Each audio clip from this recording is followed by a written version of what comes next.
Pero está aquí el compañero Julio, que nos va a hablar, pues es que lo conocéis todos, cuando digo que quién va a presentar a Julio Ugena, pues nos va a hablar precisamente del tema que él ha titulado Juntos abrimos puertas. Convocamos FECOMA, Comisiones Obreras. Julio, cuando quieras. Abriendo puertas, actuando para tener derechos los trabajadores, que es una de las herramientas que tenemos en el sindicato. Y hoy pues nos toca hablar del convenio de la madera. Hemos sido capaces de firmar un buen convenio y gracias a que en el año 92 hicimos una huelga de 17 días alternos y gracias a eso hemos sido capaces de ir profundizando. Si no hubiésemos hecho esa movilización, compañeros y compañeras, pues hoy nos hubiese costado más trabajo y no hubiésemos hecho el trabajo de mejorar los salarios, de mejorar una serie de condiciones, de rebajar la jornada laboral y sobre todo de solucionar una serie de problemas que se nos producían en el convenio, como era en la antigüedad y en el club de actividad. Como sabéis, porque ya lo hemos visto en otras asambleas, sabéis que la antigüedad en muchas empresas, en muchas comarcas de la provincia, pues no se pagaba nada más que en el mes normal, en las vacaciones y en las pagas extraordinarias no. En otros sitios sí lo cobramos, se está cobrando, y eso es un problema que un montón, más de la mitad de los trabajadores de la provincia no cobraban. Entonces, aquí hemos solucionado ese tema, al mismo tiempo de que la antigüedad no sea algo que distorsione y que lleve a que unas empresas, haciendo el mismo trabajo, cobren bastante menos que... ¿Qué os parece si votamos la propuesta a este convenio?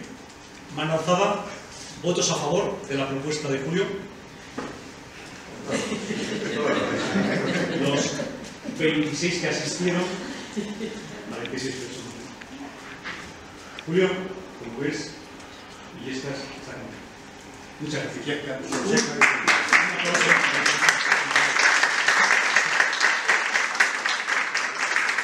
Bien. Buenas tardes. Buenas tardes a todas y a todos. Muchísimas gracias por estar aquí y por entrar también, como habéis entrado, a esta performance, puesta en escena de el pequeño recorrido, dos anécdotas, pero muy importantes, de la vida de la persona que nos ha traído hoy aquí, Julio Ugena Cats. Dos momentos en los que él suma siempre al resto de amigas, amigos, compañeras, compañeros, que las hace parte de lo que otras personas dicen que ha conseguido él mismo, ¿no? En su trabajo personal de dedicación exclusiva y a veces mucho más allá del tiempo probable que podemos pensar, la dedicación sindical, como antes habíamos visto que también lo había hecho desde la OA. Ver, conocer a don Julio, voy a presentar simplemente para que no me conozcáis, soy Miguel Ángel Peñuelas. Julio y yo nos hemos conocido esta tarde. Hace unas horas justo gracias a la maravilla y al ambiente, al clima que crea un amigo común que es el que realmente nos ha hecho conocernos. Y ahí va esa parte de introducción, que es Antonio Galán. Antonio Galán, que poco hay que explicaros, contaros de él, porque seguro que sabéis mucho más que yo. Y Antonio Galán es quien realmente debería estar aquí presentando, porque ha prolongado, como yo creo que yo voy a dar el sentido a hacerlo, este libro que tenemos hoy, que es el que nos trae, quiere seguir en el pasado o avanzar hacia el futuro. Porque la gran maravilla que se producía cuando esta mañana nos hemos cruzado por teléfono y hemos podido coincidir, yo preguntaba a Julio, ¿pero dónde vives? Y yo tenía pensado, veníamos de Madrid, y llamo primero a Antonio, luego llamamos a Julio y nos juntamos los tres en un rincón que es maravilloso. Antonio con un grupo de amigos y compañeros de siempre. Bueno, es que Antonio y Julio, por supuesto, que es por quien estamos hoy aquí, confluyen aquellas personas que en estos dos trazos que hemos hecho del inicio de una pequeña reunión OA, en un supuesto pueblo, en un supuesto lugar, como me decía esta mañana, es una fotografía buscada hace unos minutos, de una casa que puede ser del sacerdote, que puede ser una casa de otra persona, donde hemos hablado que no había símbolos religiosos muy marcados, por eso hemos buscado cualquier habitación, cualquier hogar. Este grupo de personas son los que trabajaron desde dentro de la Iglesia por la transición política y social de este país. Porque va a ser muy breve mi entrada.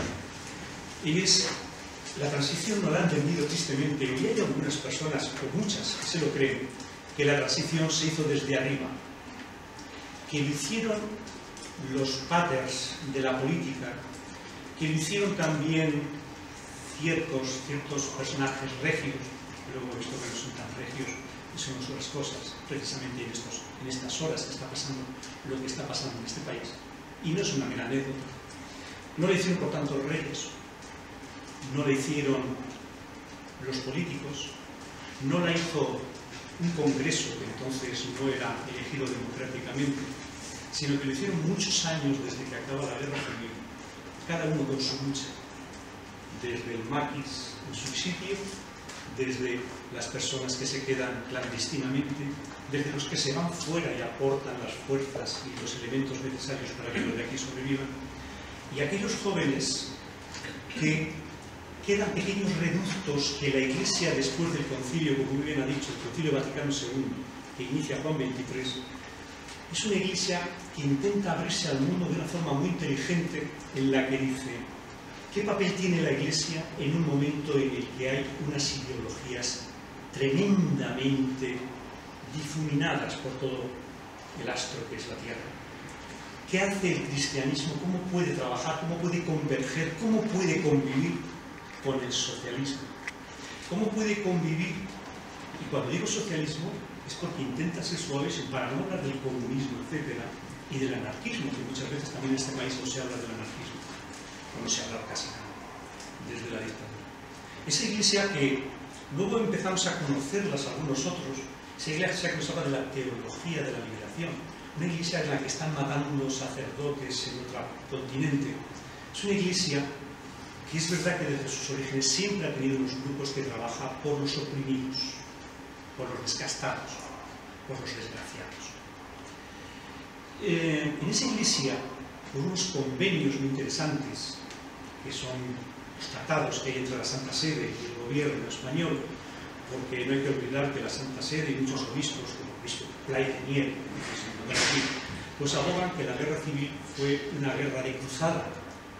Pues esa Iglesia es verdad que tiene esos sacerdotes y esa Iglesia de cruzada, de mantenimiento de lo que luego va a ser el nacionalcatolicismo, donde el complejo ideológico de las ideas van a estar sustentadas en todos los domingos mínimamente sobre 10 millones de personas que van a estar escuchando día tras día que el caudillo es el salvador de nuestra patria y de nuestras almas. Es una Iglesia vendida. Habrá gente que se sienta herido por eso.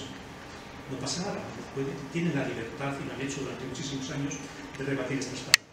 Pero es verdad que también dentro de la Iglesia ha habido una Iglesia de resistencia, ha habido una Iglesia que se ha dado cuenta de la injusticia. Hablaban de Rafael Torija, pero el mismísimo, vamos a ver luego que saldrán los obispos, el mismísimo obispo de la transición, para todos lo tenemos aquí, que fue obispo también de aquí, Enrique Vicente Enrique Tarancón, pues resulta que Tarancón ya en los años 40 y tantos, es originario del antiguo Colegio de Valencia, límite con Cataluña, de Vinalopre, ya hablaba de que los convenios, que justo estábamos hablando ahora, eran unos convenios injustos. Todavía no era obispo. Ese monseñor Enrique Tarancón es el que luego verá esa Iglesia que se perpetúa en Roma como personaje político para contrarrestar el movilismo de los otros obispos, que son Marcelo González, que lo habéis tenido aquí, o Monseñor Guerra Campos, que lo teníamos en Corea.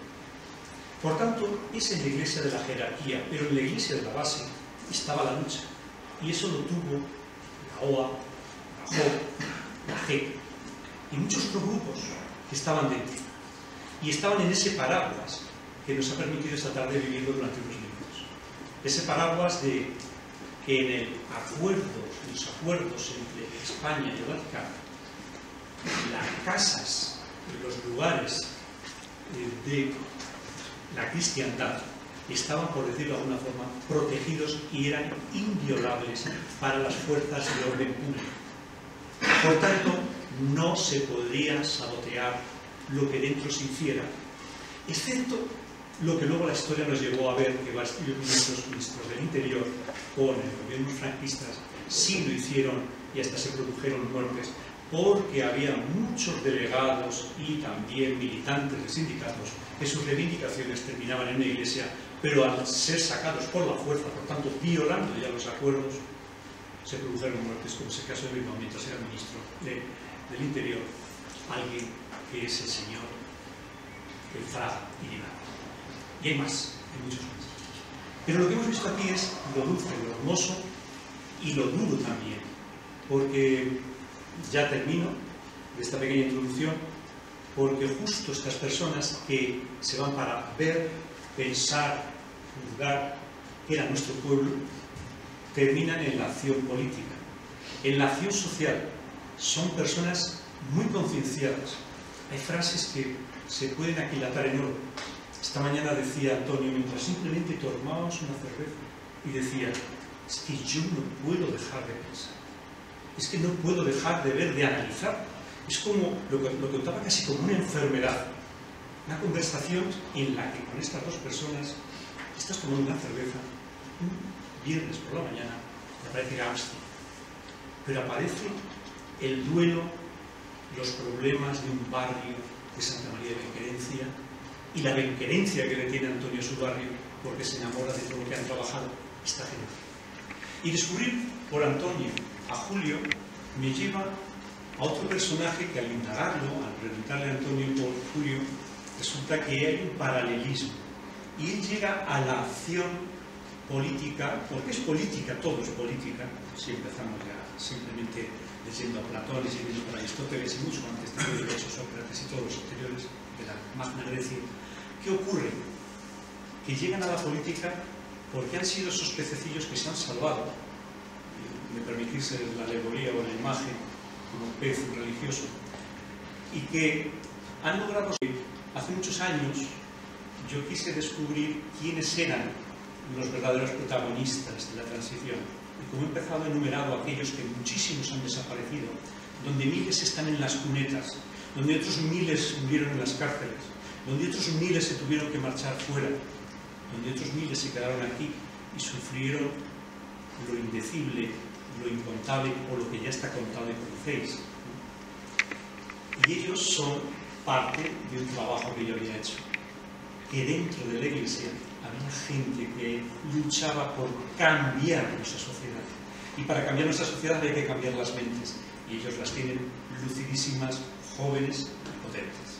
Esto es la pequeña introducción. Ellos son la simbiosis. Y ahora, como os he prometido, quiere seguir en el pasado o avanzar hacia el futuro con Julio Eugena, que Julio Eugena es este. Julio Eugena, claro, Julio Eugena y Julio, que no nos conocíamos, envíame unas fotos porque a la hora de presentar, ¿qué quiere un lector? El lector somos muy curiosos y queremos que el libro nos diga cosas, pero nos preguntamos, ¿y quién ha escrito esto? ¿Quién es? Digo, mándame unas fotos para que yo pueda conocer. Se enamoró tanto que ha cambiado el perfil de WhatsApp. Y se ha puesto. Es una foto preciosa. Julio, orígenes. ¿Quién es ese niño? ¿De dónde viene su familia? Ese niño viene de la zona de la Sagra, de Yuncos, y bueno, pues nació con 6,5 kilos. Se nota, se nota. 6,5 kilos. Se está quitando peso. Una chica más joven que yo, y pesó lo mismo que yo, creo que somos según los demás pesos. Y bueno, pues un niño que no era capaz, no ahí de chico, sino luego ya un poco más mayor, de decir una mala palabra. Un niño que hasta los 27, 28 años no fue capaz de decir una mala palabra, decir tal. Luego a partir de ahí me han salido un cabrón y de toca lo que todo era que no ha hecho falta, ¿no? Sí. Pero un niño que vive en un contexto pues que le marca igual que marca al resto de los que nacieron allí. ¿Qué es este? Sí. Bisabuela. Mi bisabuela. Mi bisabuela Ramona, que la tengo en mi corazón, porque era, mira, mi prima está diciendo aquí, y mi prima Isabelita, que tienen unos meses más que yo. Y esos son los pilares. ¿Y una familia modesta? Sí. Más o menos. Sí. Pero aparece una palabra en una de las conversaciones, vamos a ver si hay algo que podemos tirar. Aparece extraperlo. Sí. ¿Cómo? A ver, una de las suertes, por decirlo así, que tiene Juncos es el sitio donde está situado. Y el sitio donde está situado le permite, como está cerca de Madrid, pues llevar el extraperlo a Madrid. Llevar el extraperlo a Madrid, y eso es lo que permite que la situación de este país, en aquellos tiempos de mucha hambruna, de mucha miseria, pues que el propio Juncos, sin sobrarle nada, pero no llegar a pasar el hambre de otros sitios, que luego lo hemos ido conociendo, porque Juncos pasó de ser muy pequeño y está pasado a ser muy grande, pero vino mucha gente de fuera y no había que hacer nada más que verlo y oír un poco algunas veces, aunque no intentaban decir que venían de pasar hambre, ¿no? Entonces el extraperlo salvó muchas familias, y además se crearon industrias, sobre todo de la teja y el ladrillo, y de la madera sobre todo. Hubo un año que recuerdo que había 24 empresas en Juncos. Y lo sé porque uno de mis jefes, que era el presidente de San José, que celebraba la fiesta, me mandó a cobrar los recibos a las empresas, y sé que eran 24, por eso lo sé. Por eso lo sé. Bueno, estos son los años. Es la familia. La familia, pues sí. Mira, mi tía, mi madre, mi hermana, sí, yo. Y luego los niños, sí, mi tía Aurora, mi madre, mi hermana Aurora y yo. En un borrico de mi abuelo. Bueno, esta es la familia. Los niños no sé qué son. Julio, cuando eres adulto, sabemos que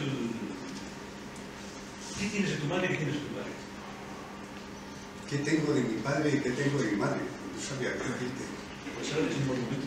Quizás de mi madre puedo tener la memoria, la capacidad de memoria, la capacidad de querer aprender y saber. Porque mi madre, una mujer que yo fui hasta los 12 años, pero mi madre menos todavía, y era muy inteligente y además muy concienzuda y con mucha cabeza. Y de mi padre, muy trabajador. Lo que pasa es que también muy trabajador, pero muy desorganizado, o sea, que trabajaba muy bien. Y bueno, yo creo que ahí el trabajo, no lo sé, otros tendrán que decir si soy trabajador o no, pero creo que sí, y que sí es verdad que soy un poco más organizado. Vamos a escuela. Escuela tradicional. Escuela tradicional. ¿Esta escuela por qué? Escuela está, a ver, porque en aquellos tiempos había la escuela de niños y de niñas. Eso es, muy bien. Recuerdo la de niños que estaba Doña Pilar, no sé si mi prima se acordará, Doña Pilar. Y esta escuela, pues no sé, ahora mismo la tengo por allí, esta fotografía, pero no sé exactamente, no tengo idea. No, la gente, no me preocupa. ¿Qué recuerdas de la escuela? ¿Qué valores te tradujo de la escuela? La escuela, a ver, la escuela a mí, aparte de estar poco tiempo, pues no sé cómo decirte. Yo en aquellos tiempos, como te he dicho, no era capaz ni de decir una mala palabra, yo lo que me decían hacía. Quizás uno de los conceptos que podía tener mucha gente de mí en aquellos tiempos, porque es lo que, como se decía, en vez de decir, esta persona es buena, decían, este es tonto. Sí, bueno, pues, sí, y luego, pues de la escuela tengo muchos sinsabores, pero nunca me han afectado para seguir para adelante. En la escuela, la puntuación que te daban para ver quién era el más listo y menos listo y tal, y le ponían el primero, segundo y así, te daban un punto, no recuerdo exactamente cuánto, me acuerdo de unos puntos, pero los otros no, un punto no sé qué por saber un problema, por haber hecho dictado más o menos bien, pero 10 por asistir a misa, y si no, te quitaban algunos, ¿vale? Entonces, bueno, pues, no lo sé, yo como siempre estaba a la parte de atrás y te costaba ver la pizarra y tal. Y por ejemplo las matemáticas, bueno, cuando he hecho el acceso a la universidad, que me ha costado un montón porque tienes que hacer todo lo que no se ha hecho y tal, las matemáticas con mi forma de deducción y tal, bien, pero yo ahí deducía y no valía porque tenías que decir la fórmula, sabes la fórmula, si luego no sabías hacerlo, pero había repetido la fórmula, era muy de repetir. Entonces, bueno, sí. Muy bien, lo digo porque hay una frase ahí que he dejado, porque esto viene a colación no de la escuela, sino que es una escuela querida, ¿no? En la escuela no se estudia la historia.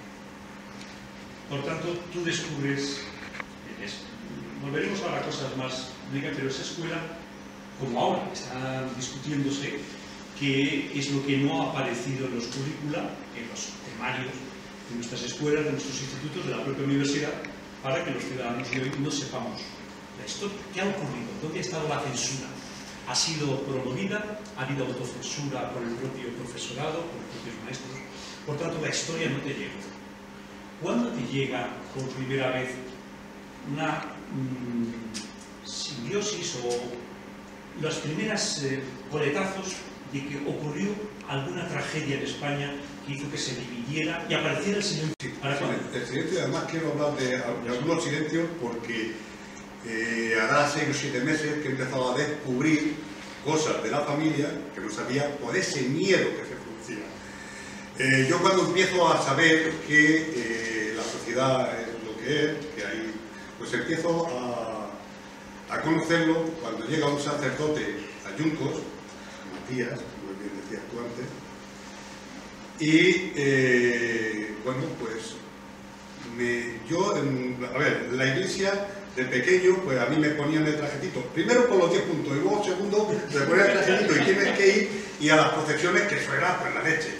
Cuando en mi etapa de creyente no iba a las procesiones, iba a otras cosas. Que más o menos para ir detrás de sí. Luego podemos volver al anterior, pero para probablemente estaría por aquí detrás. ¿No? Sí, aparecerás luego porque son el no, pero es que estás ahí. Sí, y predicaría. Ahí tomando, ahí está dándote ese... No, ahí yo no.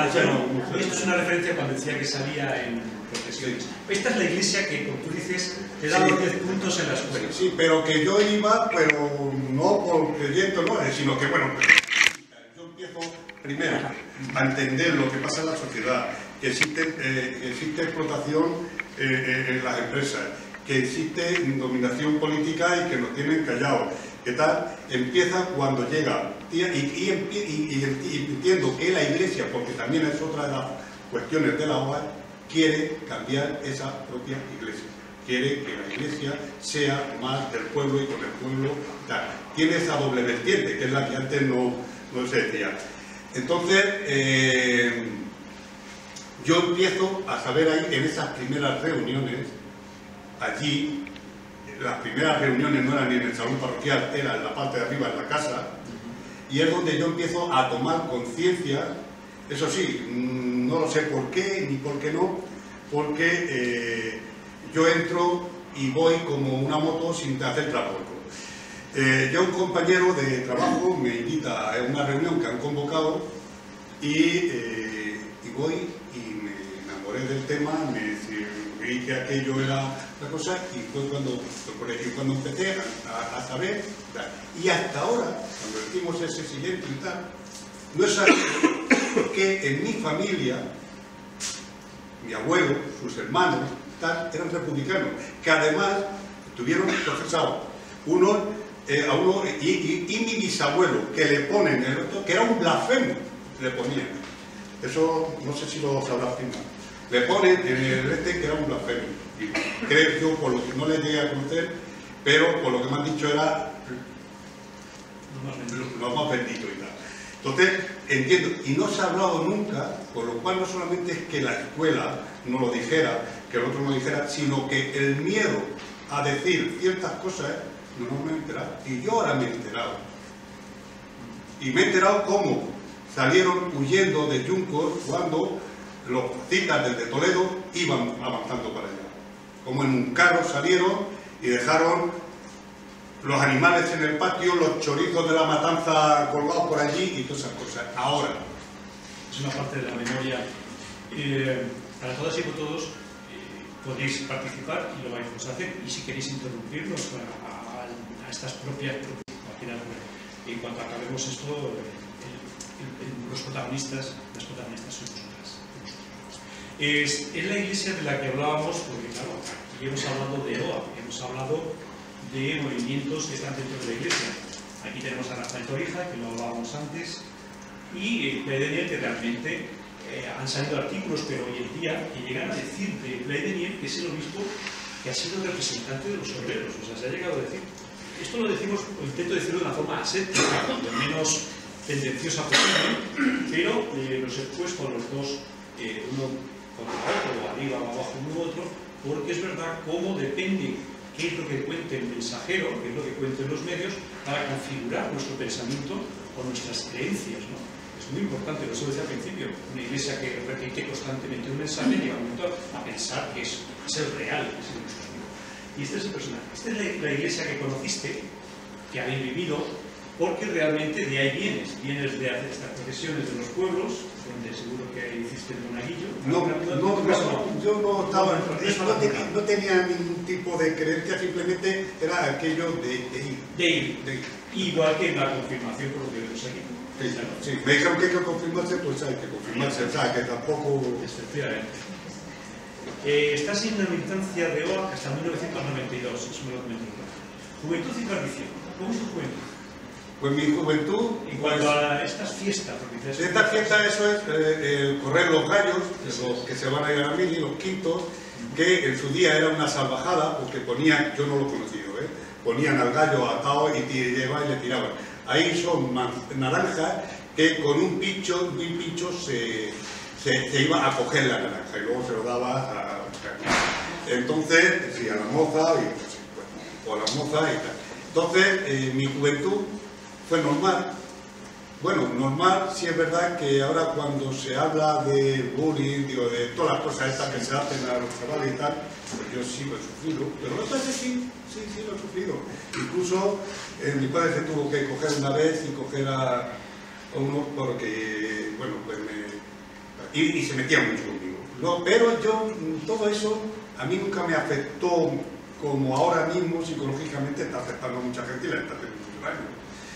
Luego yo era muy patoso, sigo siendo muy patoso, como es, y ya está.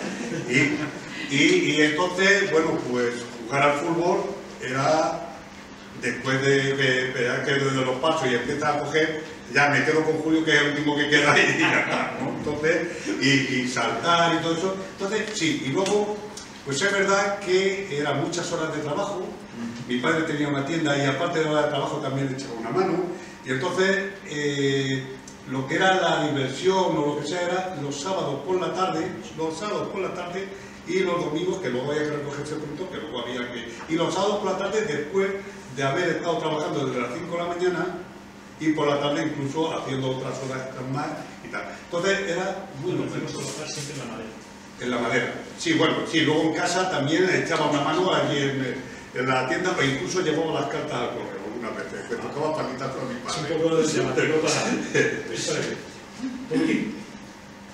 Pues mira, pues fue un cura José, sí, que por cierto vive en donde vivo ahora, en Ambroca, y fue el primer cura que llegó por allí haciendo cosas, no de las que estábamos hablando antes, pero sí fue el que creó el salón parroquial, donde allí se juntaban, había billares, había cosas, el que creó el campo de fútbol, luego participaron otra gente, y entre otras cosas la rondalla.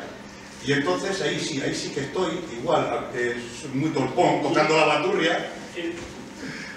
No, este es mi amigo Luis. Una gran persona. Mira, ahí estoy. Ah, está aquí. Estoy ahí. Se ha buscado más guapo. Sí, te he engañado para que os creáis que... Entonces, bueno, sí. Sí. Entonces, bueno, pues la rondalla, estuvimos no sé cuántos años estuvimos y tal, y era pues... Y la imagen de José que crece porque es un activo. Es un activo, sí. Que va cambiando el paisaje del pueblo. Tenemos algo que es una fotografía tuya de tu pasado, a lo mejor te rememora algo. No, este lo he cogido del centro seccional que hay fotografías de Yuncos, y es de la labor, porque son las labores que se hacían y tal. Y eso ya muy avanzado, no está el trillo normal de antes. Efectivamente, ese ya no es el trillo que va solapando. Sí. No, cuando lo traigo es porque te has hecho adulto, estás trabajando mucho.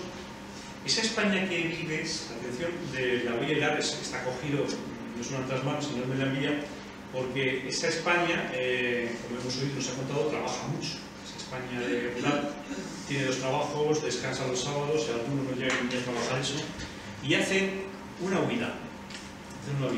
Se les sobreexplota.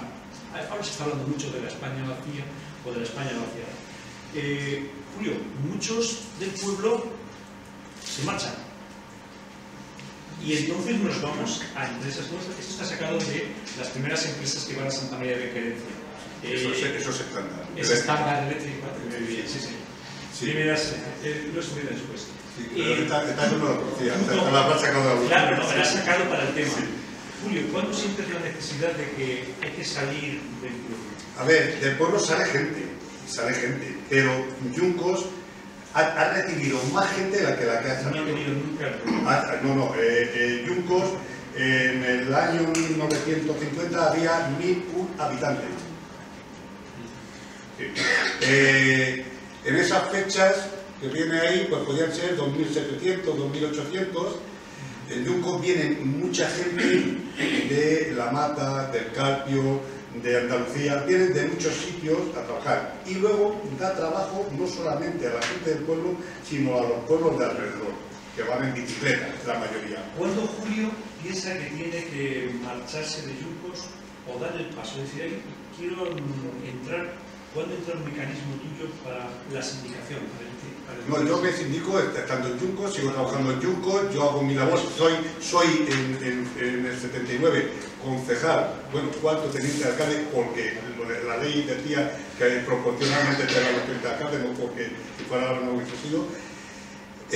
Yo lo hago en Yuncos todo ello. Me vengo a vivir a Toledo cuando me caso.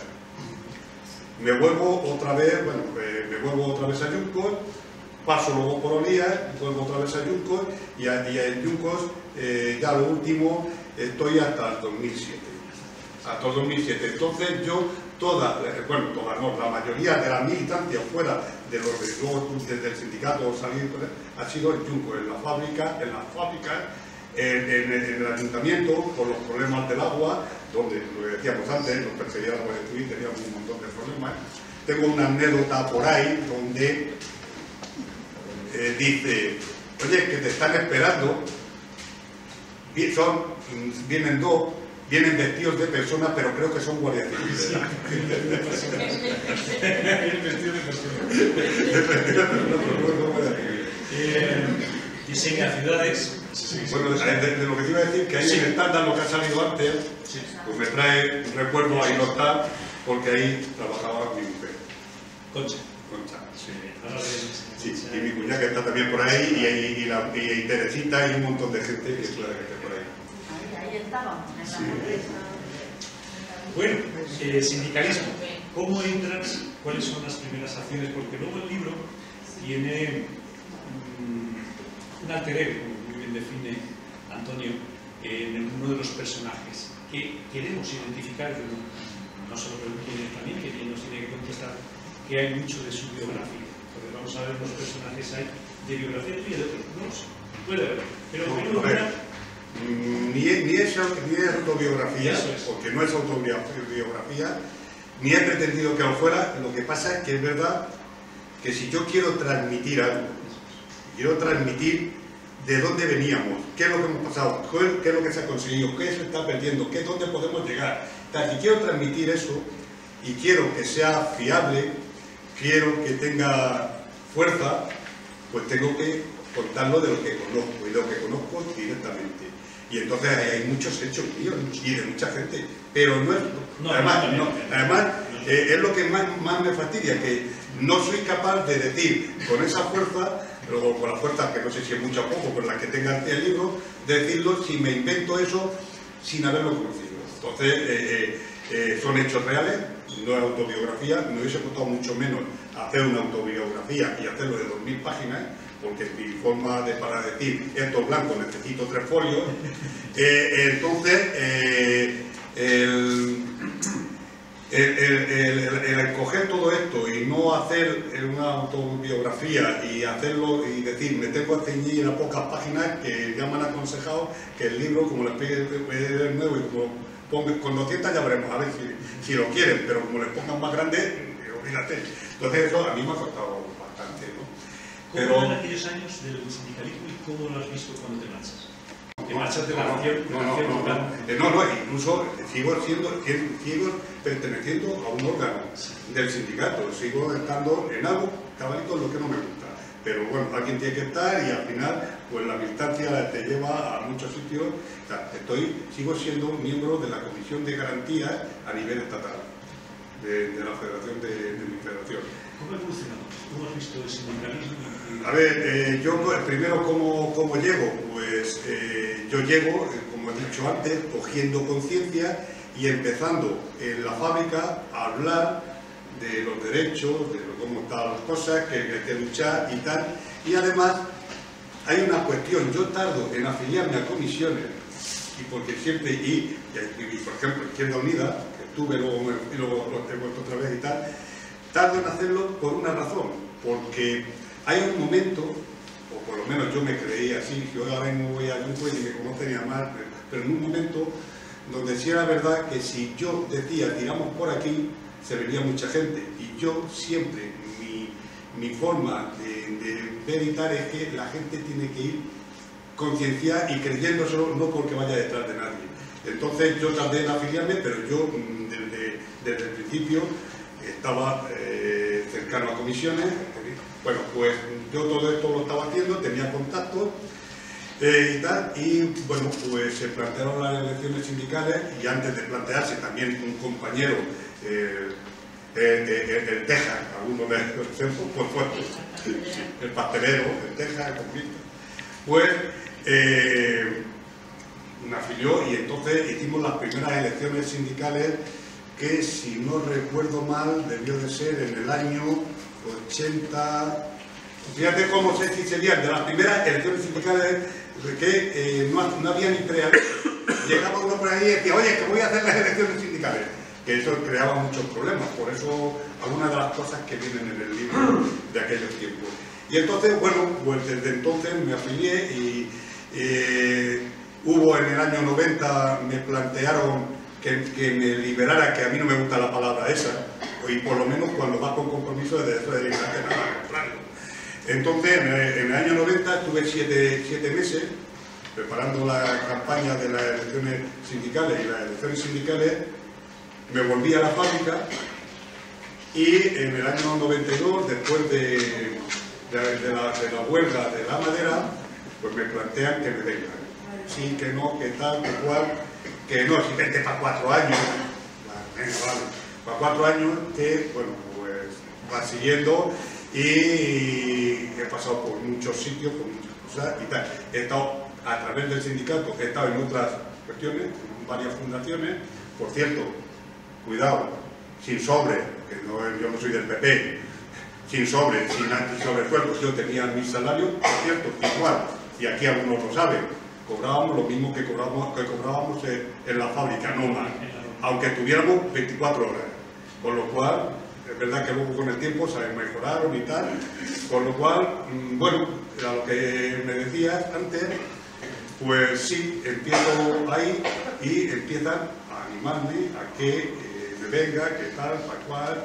Y bueno, ¿cómo ha evolucionado? Pues bien, de todo. Tiene, como todas las cosas en la historia, si vamos a hacerlas, tiene, igual que la historia no se da en línea recta, ni así, ni tal, pues el momento sindical, que también es una parte de la sociedad, y como parte de la sociedad, pues de una forma u otra también está incluida en los partidos políticos, pues tienen sus picos de sierra. Igual cogemos un serrucho que hace así y así, y hay sus altos, sus bajos, pero hay una cosa muy importante en su alto y sus bajos.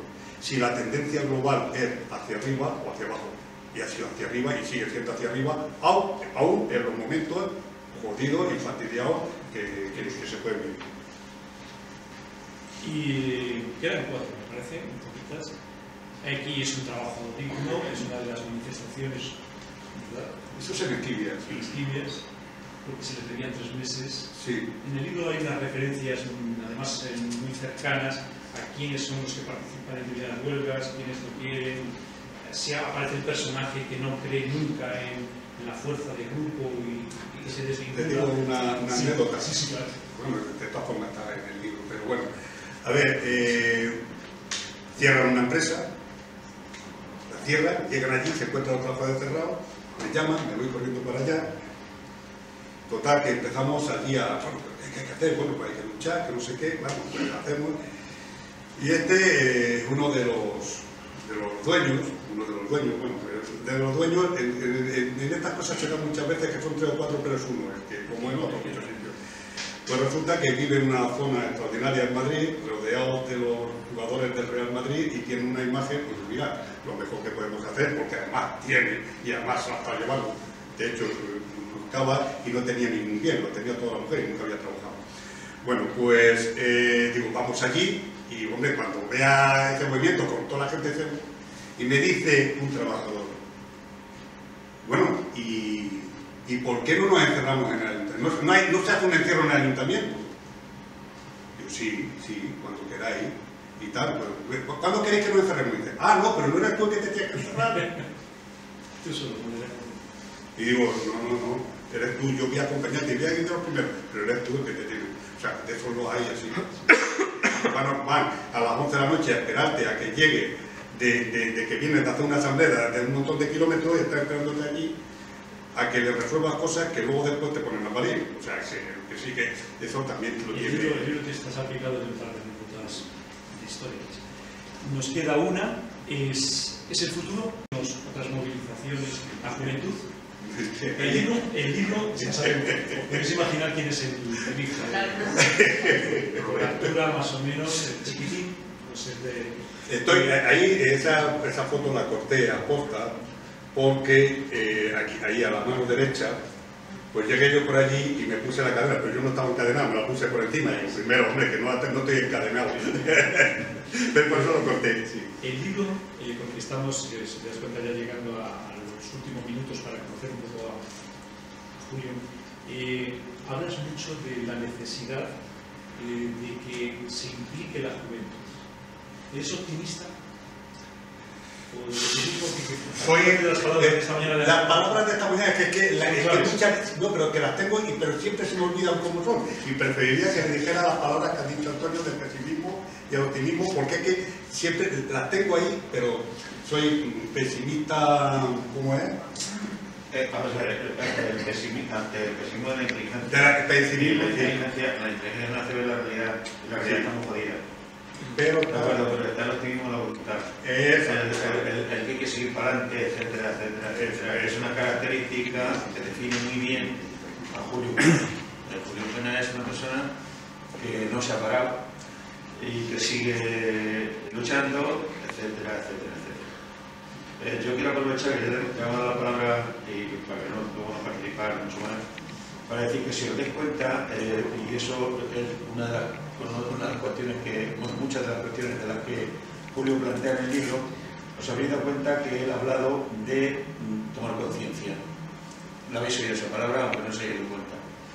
Él ha hablado también de palabra compromiso, me comprometí, etcétera, etcétera. Él ha hablado de la palabra lucha. Él ha hablado de la palabra militancia. Y bueno, y yo añado que en el libro, y es una de las cosas que Miguel Ángel también ha dicho, lo que intenta a través de su libro, otra de las cuestiones que intenta hacer es convencer que esto no ha terminado, que esto sigue y que tiene que continuar. Es decir, por eso nos habla en el libro del pasado, nos habla del presente y nos habla de un futuro que él plantea que está jodido, y le contaba yo una anécdota esta mañana a un compañero, otro compañero, también de Comisiones Obreras, que me decía, oye, va a tener razón Julio Eugena y va a ser verdad, puede llegar a ser verdad esta distopía que él cuenta, tal como están evolucionando las cosas actualmente en España. Supongo que aquí todos sabemos a qué nos referimos, ¿no? Fundamentalmente el avance del fascismo. Entonces, ese tema, y él efectivamente, como decía también Miguel Ángel hace un ratito, él en el libro aparecen los jóvenes permanentemente. Él como joven y luego él como queriendo convencer a los jóvenes que a pesar de los pesares puede haber un nuevo renacimiento, una nueva manera de actuar, de luchar, etcétera, etcétera. Pero él quiere convencernos a través de un optimismo, el optimismo de la voluntad, porque fijaos la edad que Manuel, el alter ego de Julio, que aparece ahí en el libro, ya lo leeréis, alter ego significa que, como él dice, no es él, en absoluto, porque además está hablando de edad distinta, bueno, pero que él aprovecha, como él también ha dicho, su experiencia para poderlo explicar, ¿no? Entonces, ese es lo que el libro, yo puedo decir, que hace descubrir a personas que lo leen, les hace descubrir o les hace pensar o les hace juzgar el mundo tal como está ahora. Para a lo mejor estar de acuerdo o no estar de acuerdo, ser más optimista o más pesimista con respecto a cómo lo plantea Julio. O sea, puede ser que Julio lo plantea desde mi punto de vista desde un realismo. El realismo actualmente es pesimista y él se queja, por supuesto, como hacemos todos, pero al mismo tiempo no pierde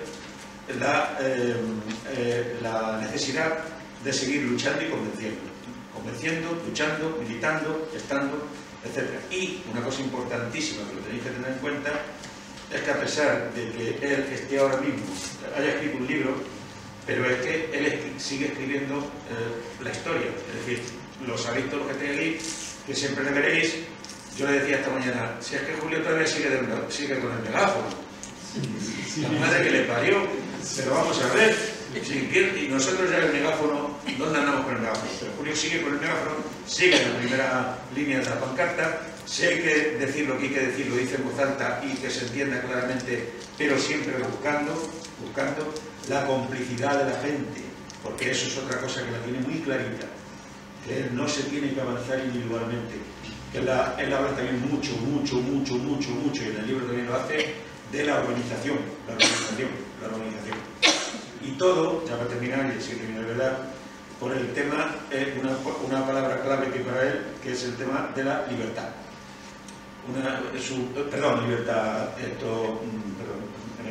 La igualdad.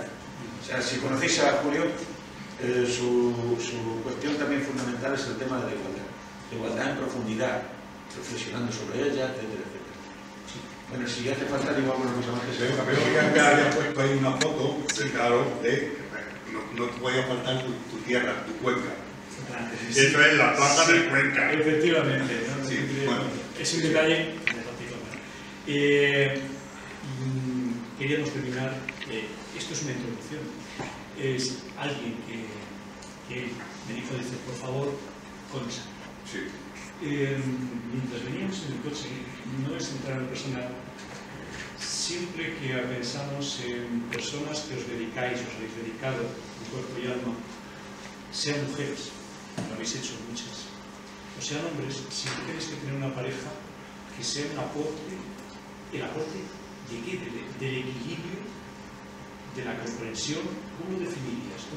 ¿Quién hay detrás de este cuerpo? Mucho de todo. Mucho de todo. Mucho de todo porque, aunque la gente piense, bueno, y luego a verlo hay de todo en todos los sitios, aunque la gente se diga que soy liberado, lo digo así que no me gusta apretar, pues aguantar que se llegue a las 12 de la noche de una asamblea de Almansa, aguantar que toda una noche la ha pasado en un piquete de huelga con la nieve hasta los tobillos, que lleves 3 noches sin dormir en una huelga de pollos en Illescas y que llegues y te quedes dormido, y aguantar los sábados, domingos y festivos, estudiar también encima, estudiar. El día de juramento de abogado, esos años que estudiaste. Y que un Viernes Santo te vayas a hacer una asamblea a Villacaña, pues eso tiene, aunque no te quite participar, y digo participar porque yo no pienso, no creo, y además me jode mucho cuando dicen, yo es que ayudo en casa. No, yo no ayudo. Si la casa, si yo ayudo, es que es cosa tuya y me tienes que dar las gracias. Aunque haya participado y tal, pero todas esas cosas no solamente las he sufrido yo, las he sufrido. Y tengo que decir que si no es gracias a ella, no termino la carrera. Bueno, tengo que dar las gracias a 3 cosas para la carrera. Haber pasado por la OA. Si no, yo no hubiera sido capaz de coger un libro así, tal. Yo algunas veces luego en la carrera decía, pero ¿esto qué es? Si es mucha más profundidad lo que he estado viendo en la OA. Con lo cual, a la OA. Gracias a Concha y al pastelero, como tú decías. A ver, a mí, en el primer año de acceso a la universidad, pues machacando y machacando y machacando, saco un 23,85 y necesitaba 25 puntos. Digo 87, necesitaba 25 puntos. El segundo año, fatal, fatal, fatal. Y tan fatal como que en historia me ponen un 0. Me ponen un 0. Y se empeña que siga y que siga. Y Pepito igual, y los dos me decían, y recurre, y decía, vamos a ver, con un 4,5, un 4, recurro, pero con un 0 me da vergüenza. Bueno, pues recurrí, se pusieron cabezones, se puso cabezona, Y bueno, pues recurrí, y me dijo, era un catedrático de la UNED, por cierto, de Quintanar de la Orden, que me llamó y me dice, a ver, dice, si la historia no la tienes mal, la tienes bien. Dice, pero te digo cómo ha escrito, entre otras cosas, el gobierno. Digo, pues seguramente, le dije así, digo, seguramente que si lo he puesto 3 veces, lo he puesto con B, con V y con H. Así se lo dije, y entonces estuvimos hablando de las circunstancias y el otro, y me animó. Y me dice, a ver, en la historia te puedo poner un punto. Digo, no me pongas nadie, porque es que me ponga lo que me ponga este año, soy fatal. Y bueno, me animaron, y Concha se empeñó mucho, aunque luego tuviera que sufrir ella ese tiempo y esa dedicación, me animó mucho, y al año siguiente, pues en nociones jurídicas, por ejemplo, saqué un 9,5, por ejemplo, en la lengua muy mal. Yo sigo diciendo, la lengua la tengo muy larga, como veis, pero muy mala. Sí, muy bien. Pues, Julio, solo hemos hecho que empezar. Os toca. Así que es nuestro. Julio ya nos ha dejado pasar a su casa, a su corazón, a su cabeza. Ya habéis visto que hay mucha complementariedad entre los dos campos. Y ahora, sin nosotros desentrañar y destripar el libro, podemos acompañaros en nuestras preguntas y, por supuesto, Julio, que os conteste os animéis a preguntarle, ¿verdad, Julio? Cualquier cosa. Lo que queráis, a preguntarme, a criticarme, a lo que queráis, para eso he venido aquí, a presentar mi libro, como decía un compañero de voz. Sí, Pepe. Sí, primero porque me tengo que ir. Porque también me han metido en muchas cosas. Bueno, en primer lugar, darte gracias, Julio, por la última imagen. Hola. Última imagen. Porque os ha traído aquí otra vez a Concha. Y también Concha estuvo en la base. Por eso cuando se murió, te pedí que pudiéramos rezar la oración a Jesús Obrero como acción de gracias al país. En segundo lugar, la base está viva. Sí. Se habla de, cuando me ha pedido, no sabe qué debe ser, que yo entrara yo. La base tiene un pasado, pero tiene un presente. Sí. Pero yo de presente no puedo. Tiene un pasado en Eugenio Gómez el Manchego, tiene un pasado en Quita, Juanjo, otros que no se han falado, pero han participado en el hogar obrero, Pablo, Redondo. Pero tiene un presente. El año pasado cumplimos 75 años. Hemos editado un libro que se llama Ahora más que nunca, 75 años de... Y el día 3 de mayo se presentó. En la mesa de presentación estaba la actual presidenta de la BAR, Maru Mejina, militante de la diócesis de Jaén, Luis Agüero, secretario de la Conferencia Episcopal Española, obispo auxiliar de Valladolid, y Unai Sordo, secretario general de Cruz Torero. Está colgado en YouTube o compartiendo el día a día. El libro prologado por el Papa Francisco. Y lo grueso son testimonios de miembros activos también en la paz. Quiero decir que es una realidad que está viva. Sí. Somos pocos, pero no importa el número, importa que la presencia sea significativa. Y en Andalucía lo que está moviendo, entre otros, y junto con otros, la realidad de los barrios ignorados y la lucha por la dignidad de los barrios ignorados de Sevilla, de Córdoba, de Jaén, son miembros de la BAR, entre otros. En Valencia los que están luchando para que se eliminen los CIE, los centros de internamiento de inmigrantes, son militantes de la BAR de Valencia y de Levante. Y así podría decir, los que se reúnen y salen a la calle con una pancarta, círculo de silencio cada vez que hay inocente y muerte laboral, estoy pensando en la crisis de Vitoria, Rioja, donde no hay una realidad, porque en Toledo está Abalto, no hace falta que la BAR salga con su pancarta, porque acompañamos a los de Abalto. Quiero decir que esta es una realidad que está viva. Y sigue vivo el proceso de formación de la conciencia. Sigue vivo. Y seguimos diciendo que el 90 y tantos % de los recursos que dedicamos a la base es formar conciencia. Y sobre todo en hacer que las personas construyan un proyecto de humanización que les haga plenamente personas, al estilo del divino héroe de Nazaret, Jesucristo. En una sociedad donde se prima el individualismo, nosotros seguimos hablando que lo importante es la comunión. En un mundo donde lo que prima la competitividad y la lucha y que el poderoso aplasta el débil, nosotros hablamos de fraternidad.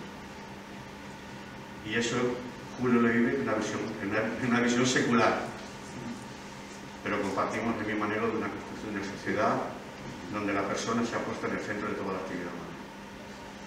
Muchas gracias.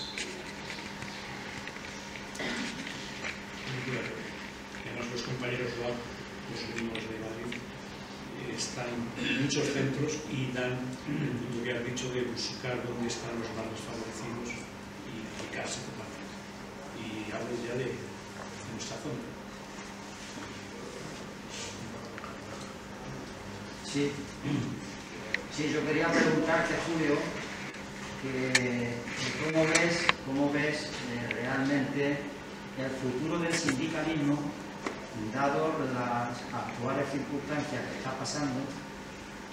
Digamos que el ejercicio por ciertos poderes fácticos que se le está haciendo, y que además la gente joven tampoco se integra demasiado, como tú dices, que es lo importante que la gente joven se vaya integrando, y además pues que no tiene muy buena prensa. Entonces la organización de los trabajadores los que estamos aquí la mayoría tenemos claro que tiene que ser a través de esas organizaciones. Pero, ¿cómo ves tú la posibilidad de que se vaya integrando esa gente joven y que se vaya manifestando pues ese compromiso con la lucha de la clase trabajadora? ¿Cómo lo veo yo? Pues yo creo que está hablando toda la tarde de todo ello y es la de estar en los sitios, la de hacer pedagogía. Sí, pero la gente joven... Sí, pero es que, cuidado, a ver, antes he dicho que los sindicatos, los partidos, somos parte de la sociedad. Y en la sociedad ha habido una serie de cuestiones que de una forma u otra pues también nos han mojado y en cierta medida, y en algunos momentos pues a lo mejor se ha dejado de hacer pedagogía. A lo mejor no hemos creído que la convocatoria y el convencimiento está en el WhatsApp, en el Facebook, en el Instagram y en no sé dónde. Creo que todo eso se está tomando. Entonces yo creo que, y esto no va a los sindicatos, va a los partidos, va a las asociaciones de vecinos, a todos. Creo que tenemos que volver a hacer eso y hacer pedagogía y no hacer demagogia. Y el otro día decía que hay algunos asuntos, en una reunión que tuvimos, decía que hay algunos asuntos que lo explicamos mal y hacemos demagogia, lo que hacemos un flaco favor a los temas. El otro día en una reunión en otro sitio se hablaba del tema de la República. Y entonces, Antonio lo sabe, que estaba allí, pues una de las cosas que yo dije que la República, por salud democrática, por higiene democrática, como forma de Estado, pero lo que no lo puedo vender es que porque tuviéramos hoy República estaríamos... No. Entonces tenemos que ir y no decir cosas bonitas o que nos quieran escuchar. Tenemos que ir a los centros de trabajo, a los barrios, y yo obviar a lo que dices tú. Recuerdo, y ha pasado más cosas, pero recuerdo un dirigente a nivel nacional de un partido político que vino al polígono a hacer un mitin para las elecciones y nadie en Toledo sabía que venía. Habían puesto 4 en el WhatsApp o en el no sé qué para ver. Mientras que cojamos y convoquemos a los mismos que nos reunimos todos los días para decir, aquí estamos 40 y los 40 somos los que nos vamos a reunir todos los días para llorar, porque no vamos a más, y no intentemos hacer esa labor de pedagogía, de concienciación, de explicar, porque aquí algunas veces se ha dicho, tranquilo, que ya estoy yo aquí para resolverlo. Y eso aquí ha habido dirigentes políticos y en algunos casos sindicales. Y eso es lo más contrarrevolucionario que se puede dar en una sociedad. ¿En nuestro tiempo participaban los jóvenes?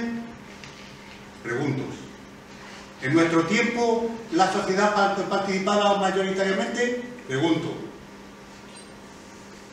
¿Participaban? No. Siempre ha habido un grupo de gente que son los que se han empeñado en concienciar, en llevar, y en unos momentos han convencido y han tirado a gente detrás y hemos conseguido cosas, porque han tirado de gente.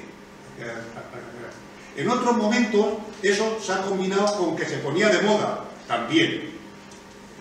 Pero no hemos, a los jóvenes, en la gran mayoría tenemos la culpa a los mayores, cada uno que se sabe como pueda.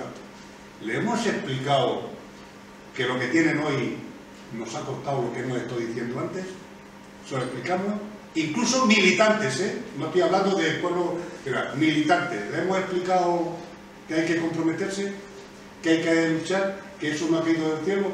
Yo creo que si volvemos a hacer eso, sí hay esperanza, pero en jóvenes y en mayores, porque decimos que los jóvenes, es que los mayores participan así en masa, pregunto.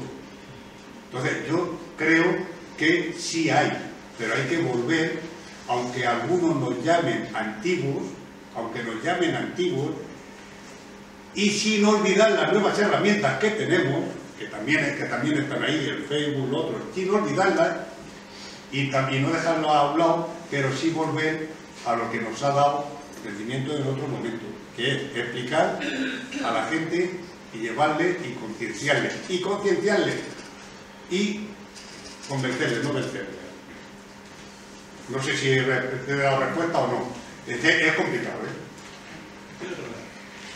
A ver, Julio, yo no te quiero hacer preguntas para que me las contestes, porque yo creo que te lo sabes casi todo y entonces no. Soy ignorante de todo. Claro, pero la verdad es que me siento muy orgullosa de estar esta tarde aquí y ya sabíamos tu libro y sabemos tu vida y todo eso, pero me parece importantísimo, me parece que eres un hombre que vale mucho y que has trabajado desde que lo vistes y como ha dicho Antonio sigues haciendo igual todo lo que puedes y entonces de verdad yo te quiero dar muchas gracias porque me siento hoy muy bien, me parece estupendo el que hayas hecho este trabajo del libro, me parece estupendo y que si quieres hacer alguna cosa más que escribas más, lo que tú quieras y solamente darme las gracias. Y quiero una cosa que te la quiero decir es que a mí la primera página del libro que es que no me gusta. Bueno, pues mira, para que te guste un poco, ese soy yo. En el Camino de Santiago. En el Camino de Santiago, a ver. Y es una idea mía, Monse me la hizo, pero tal, y luego mi hermano ya me la terminó de hacer. Sí, bueno, pues esto, no lo sé, yo no sé ni me gusta ni me disgusta, y me parece muy bien. Sí. Muy bien, aquí hay otra pregunta, gracias. Muchas gracias. Pero escucha, que yo no, darnos tanto. que a lo mejor este tiempo atrás valía más porque tenía más peso, ahora que te dio peso, como una peso, seguro que valgo menos. Muchas gracias. No, yo lo que quería hacer una reflexión según lo que ha estado comentando el compañero anteriormente, y es que cada cual nosotros mismos debemos hacernos una pregunta. Nosotros charlamos, hablamos, conversamos con la juventud y casi seguro que la mayoría de las respuestas es no. Entonces no podemos encasillar y culpar a la juventud de problemas que tenemos una gran responsabilidad de que ellos sean así, nosotros, sus antecesores, sean padres, hijos, amigos, lo que sea. Entonces, creo que lo que hace falta más es charla entre generaciones. Eso es lo que se está perdiendo y por eso es la situación que existe, de separación. Y recordemos que esto no es una cosa que haya caído de una dádiva divina. Llevan años gastándose cientos de miles de millones de euros en propaganda, en inculcarnos ideas que nos separan. Y separados nos matarán juntos a todas y todos. Solo era eso. Gracias. Pues yo con perdón, solo un comentario a lo que dice que estoy de acuerdo. Regalar el libro a los jóvenes el libro de Julio, regalárselo a los jóvenes. No, mayores. No, pero estamos hablando de los jóvenes. No, esto es los jóvenes. Hablando de jóvenes. Bueno, sí, bueno, yo varias cosas. Primero le quería dar las gracias por todo esto, porque, bueno, aparte de ser familia, le admiro muchísimo como persona y sobre todo su compromiso, que tanto falta hoy día, me parece fundamental. Él sabe que, bueno, yo en mi casa lo he visto también y pues tengo esa suerte de haberlo vivido como él y especialmente pues admiro a la gente que en tiempos muy difíciles han estado ahí y gracias, y tenemos lo que tenemos gracias a gente como Julio, como mi padre, que te quiero mencionar aquí porque, bueno, él sabe por qué, es un poco también sindicalista y un poco todo. Y creo que has dicho una cosa muy importante que yo tomo nota porque tengo dos hijas y me encantaría que tuvieran esa visión sindical, esa visión del mundo que tú tienes. Y creo que has dicho una cosa muy importante que es lo de la pedagogía. Porque yo a veces también lo pienso y digo, jolín, ¿cómo podemos trabajar en la gente joven? para que adquieran lo que otros en mi generación tuvimos la suerte, pues porque tuvimos un padre que nos hizo pedagogía con nosotros y nos explicó que las cosas costaban y que la lucha era imprescindible y nos explicaron, pero es verdad que eso se ha ido perdiendo, se ha ido difuminando y me da mucha pena porque es verdad que las generaciones que sí que lo hemos visto, que lo hemos visto en casa, lo hemos mamado, nos lo han metido, estamos súper orgullosos, creemos en ello y que gente como tú todavía esté ahí en la lucha, al pie, que estás siempre en las manifestaciones, en todas partes. Yo te admiro personalmente muchísimo, estoy súper orgullosa de ti y el libro no me lo he leído todavía, pero me lo quiero leer, que lo sepas. No me lo he leído, pero me lo quiero leer. Y nada, y muchísimas gracias por todo, porque eres una grandísima persona, eres un grandísimo sindicalista y ya está. Y a ver si aprendemos más alguno. Muchas gracias. Además, por lo que no lo que hay en el libro es que los beneficios de lo que sale del libro no van ni siquiera a médicos del mundo, que si ves hoy en día que alguien escriba de parte de sí mismo, su tiempo, su dedicación, como está haciendo tan tardado, pues es maravilloso. Seguro que a tus hijas se sabrás y lo harás muy bien transmitiendo. Es que el proceso de autocensura me hacía yo hace poco, porque no solo ha habido miedo, hablábamos del miedo de nuestras generaciones anteriores, de nuestros abuelos y padres, en las escuelas, en los centros educativos ha habido una autocensura también por el miedo. Cuando ha sido la privada, porque los centros privados por miedo a los empresarios, porque los centros privados es eso, es una empresa. En la pública por miedo a esas inspecciones que podrían trabajar sobre el profesorado, y eso Antonio también lo ha conocido. Y ha habido mucha autocensura en este país, sobre todo para hablar de la memoria histórica, ese momento que hemos sacado de Guernica, porque si no sabemos el pasado es muy difícil saber dónde estamos y mucho más difícil va a ser proyectar un futuro que se sostenga, ¿no? Por tanto, la palabra pedagogía significa una investigación de qué ha pasado hasta aquí, cómo hemos llegado hasta aquí. Discutir distintas fuentes, no solo creernos la primera historia que nos llegue, ¿no? Es decir, contrastar. Es un tiempo que nos lleva, pero es mucho tiempo requerido. Pero hay generaciones jóvenes, somos optimistas los que hemos trabajado con jóvenes, porque venimos del ámbito educativo o de asociaciones, y somos optimistas porque hay una frase, como dice Julio, si también entre nuestra generación no había tantos, porque parece, si empezamos a contar tanta gente que ha sido en los medios de comunicación que estaban delante de los grises, no cabrían en Madrid. Si hablas en muchas personas de izquierda, yo estaba delante de los grises y empiezas a contar, yo no estuve nunca delante de los grises, ¿no? Es decir, los tenían en el gobierno civil allí en Cuenca y lo máximo que nos atrevimos es hacer una pequeña pintada a unos 300 metros, pero cuando ellos no estaban de ronda, ¿no? Es decir, por tanto hay que volcarse a buscar la historia, contrastar la historia, ser desinhibidos, hacerlo con cariño, sin la pretensión de convencer. Creemos que cuando se trata de convencer otro lo detecta y enseguida pone una pared. Y por supuesto hay una cosa muy interesante y es, a veces cuando no sepamos hacerlo, dejarnos de acompañar de gente entrañable. Me vais a disculpar a lo mejor a quien no hable porque no os conozca, pero es que cuando me siento, llevamos ya 2 mañanas Antonio y yo, me siento con sus compañeros y amigos. Pero esta mañana se ha sumado Julio, de verdad, es que no sé yo que salir y decir, que hay que comer, ¿no? Decía Antonio. Es decir, cuando lo haces además con gente que te lo cuenta con placer, con fuerza, con lucha, que tienen 91 años, como el que hemos conocido esta mañana, y le he tenido que decir, digo, usted tiene una sonrisa de haber sido feliz. Y dice, no te puedes imaginar lo que he sufrido.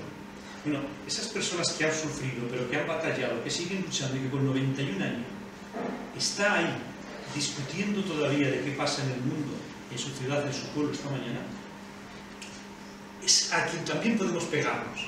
Y lo hacemos personas como yo, que vengo muy poquito aquí, o lo hace una jovenzana, ¿verdad? Una integradora social que tendrá, no más allá de 30 años, y ha descubierto en estos abuelites todavía de batallas, ha encontrado un nido donde se retroalimenta, donde coge fuerza, donde coge optimismo. Por tanto, yo creo que habrá generaciones jóvenes que lo vais a hacer muy bien y volveréis a contar la historia que a nosotros, desgraciadamente, no nos pudieron contar nuestros padres. Tuvieron miedo. Y vosotros veo que ya no tenéis. Más preguntas. Más preguntas. Venga, que un par de preguntas, ¿os parece? Y lo dejamos ya para que podáis charlar. No, yo quería empezar hablando de los jóvenes y, no sé, tengo una sensación que yo creo que en cada momento el sindicalismo o la pelea se hace acorde a los tiempos. Siempre he pensado que es así, ¿no? Y ahora mismo lo digo porque dice Julio, hay que abandonar las redes y tal. No. Que eso está ahí y habrá que utilizarlo de la forma que hay que utilizarlo más todavía. Nunca he estado de acuerdo en la crítica esa que se hace hacia las organizaciones sindicales. Las organizaciones sindicales, como cualquier movimiento, lo forman personas. Y el hecho de que esa persona o esas personas se equivoquen, no podemos criticar a lo que significa eso, ¿no? Yo siempre he pensado que el movimiento sindical, ahí está el futuro de la conquista, no hay otro. La unidad hace la fuerza, es de simple. Y mientras que eso, la gente no lo vale, pero la pelea de la gente es la clave de esta historia.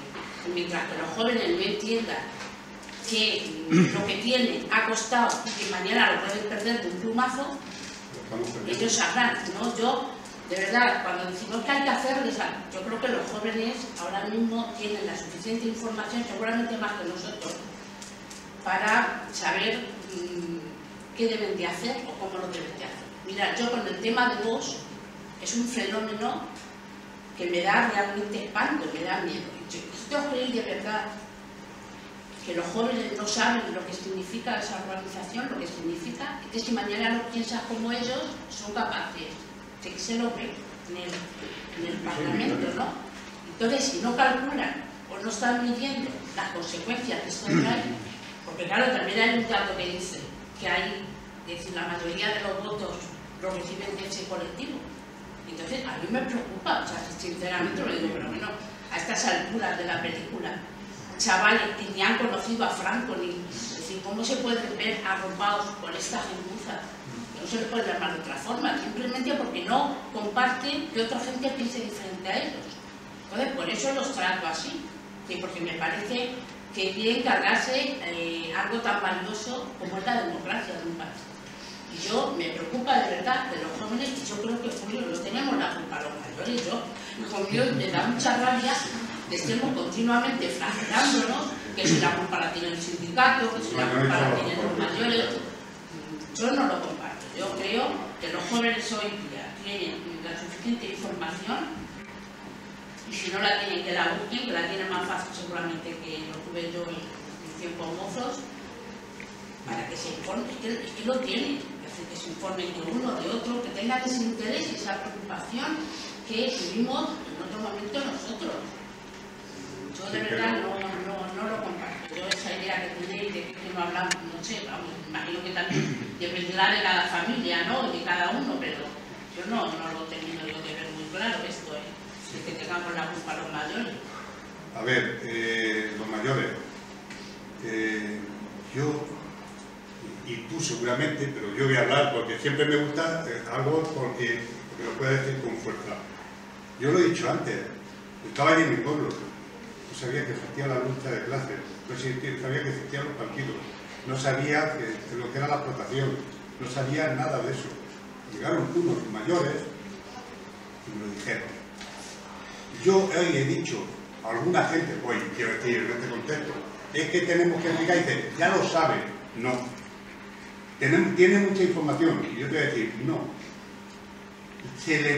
Hoy, no a los jóvenes, sino a todos, nos inundan de una información que te la puede dar cualquiera y tal. Cuando tú esa información, Antonio, vas y la das y la explicas, eso es información. Lo otro es tener todos los días en el ordenador 500 noticias que no me he podido leer ni la décima parte, bueno, y además encima aséptica, como si no pasara nada. Eso es lo que está pasando hoy, y eso lo podemos cambiar algunos explicando, haciendo pedagogía. Lo podemos explicar. Yo no he hecho la culpa al sindicato, con sus fallos y sus aciertos. Yo no le he hecho nunca la culpa, porque además de sus fallos yo he participado también, y tú y otros. de sus fallos, pero de sus aciertos también. No estoy hablando de eso. Yo estoy diciendo las personas que sí hemos vivido, que sabemos y que debemos explicar. Esa noticia que nos viene aquí aséptica, que simplemente que está aquí el rey, pero ya está, punto, no hay demás, otros dicen de tal forma para que tal. Eso yo creo que lo estoy echando en falta yo personalmente. Luego, el sindicato, y lo hace, y está ahí y tal, debe de ser como de José Antonio Labordeta, que llevaba un país en la mochila, y el sindicalista cuando sale por ahí, por el partido político, tiene que llevar el sindicato o lo que sea en la mochila. Y cuando digo la mochila, no es que yo hoy, esto que ha salido esta asamblea que hay aquí, simplemente voy y le digo el salario, es que ha salido también que están haciendo una reforma fiscal y le digo, que lo que hemos conseguido por aquí te lo van a quitar por aquí. Y tal. Y esas cosas hay que explicarlas. Y hoy, de cuando utilizamos estos medios que no hay que olvidarlos, es que están ahí, si los olvidamos tenemos la batalla más perdida todavía. Pero sí tenemos que, ahí dar un poco espacio para hacerlo, hay otros espacios, sí tenemos que explicar por qué y cómo. Y además, cómo podemos hacer. Yo creo que los jóvenes, hay mucha esperanza en los jóvenes, como siempre, y estoy de acuerdo contigo, que no éramos tantos, pero gracias a que alguien vino a explicarnos, hoy hay gente de la izquierda, social y política, que dicen, no, si ya no hay que explicar nada, si ya lo sabe todo el mundo. Y hay que explicar tanto o más que antes. Esa es mi opinión.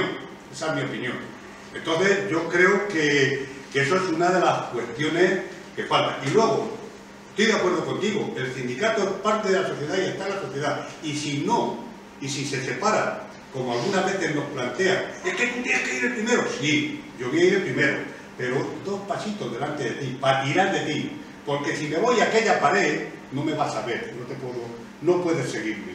Con lo cual, yo tengo claro que hay que estar con la realidad, con el pueblo, con lo que piensa en ese momento, pero 2 pasos por delante.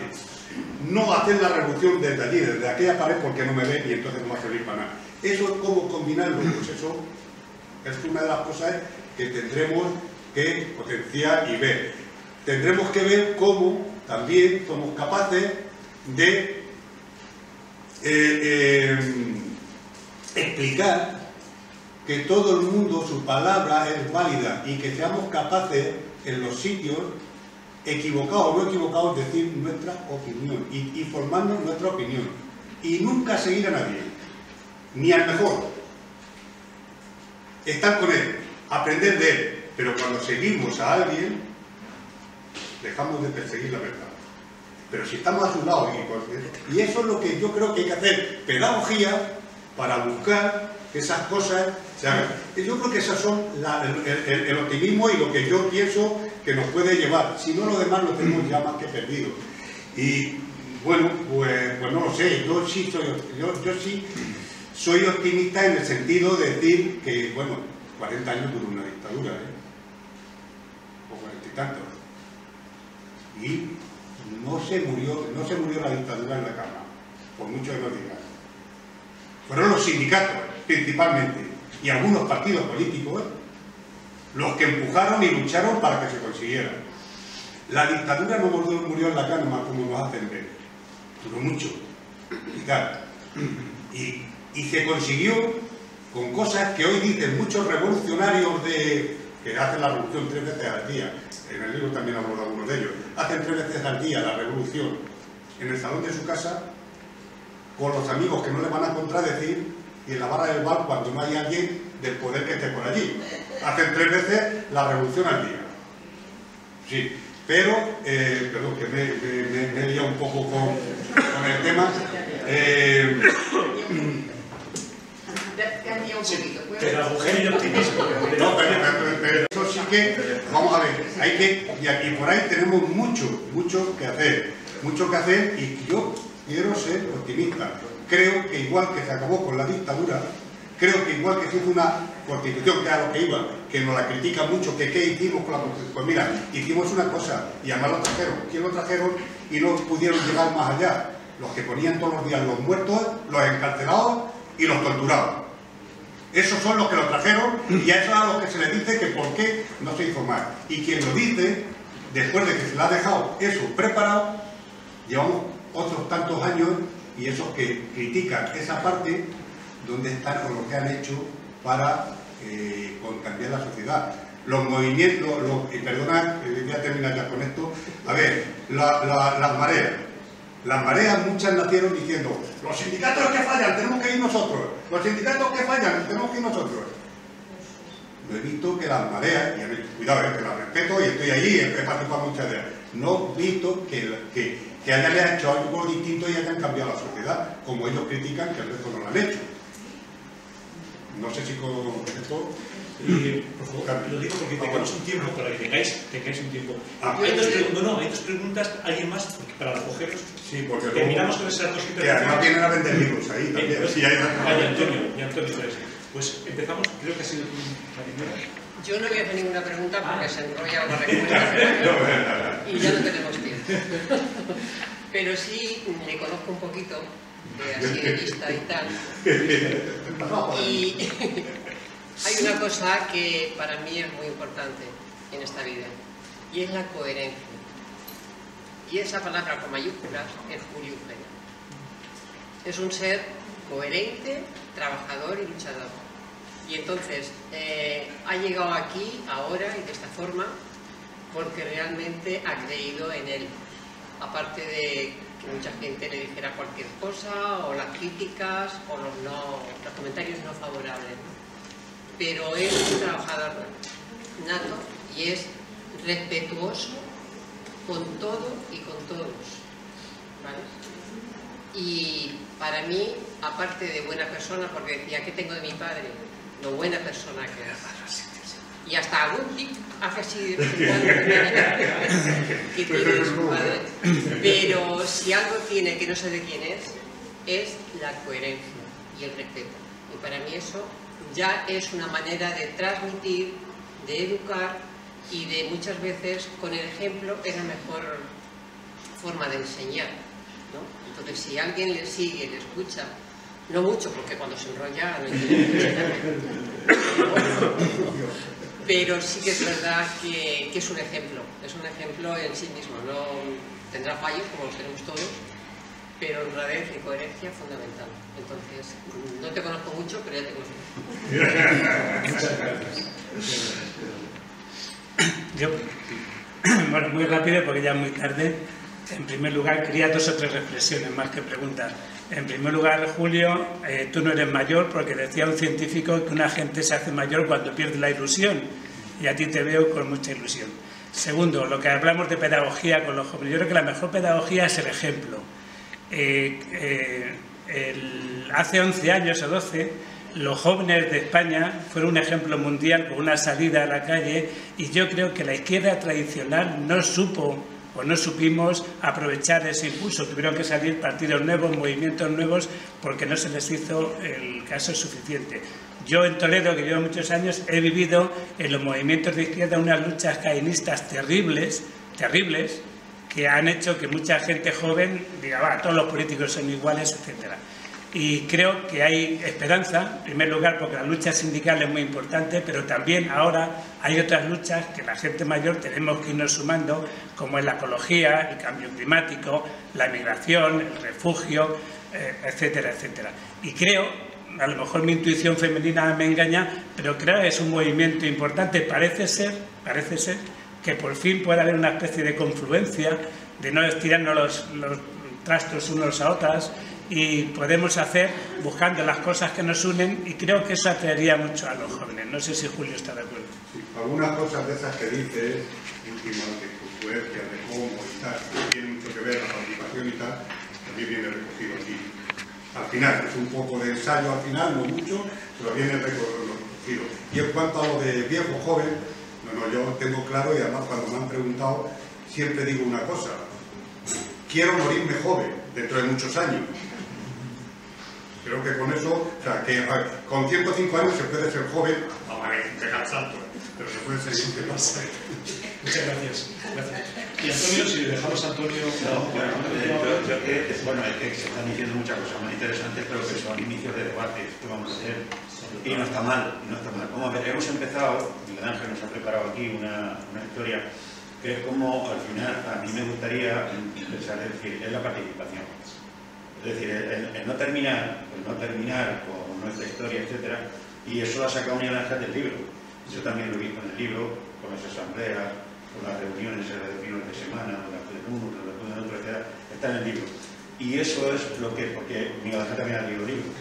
Pero como he leído el libro, efectivamente, esto que esta performance que hemos hecho aquí y tal, tiene que ver con eso.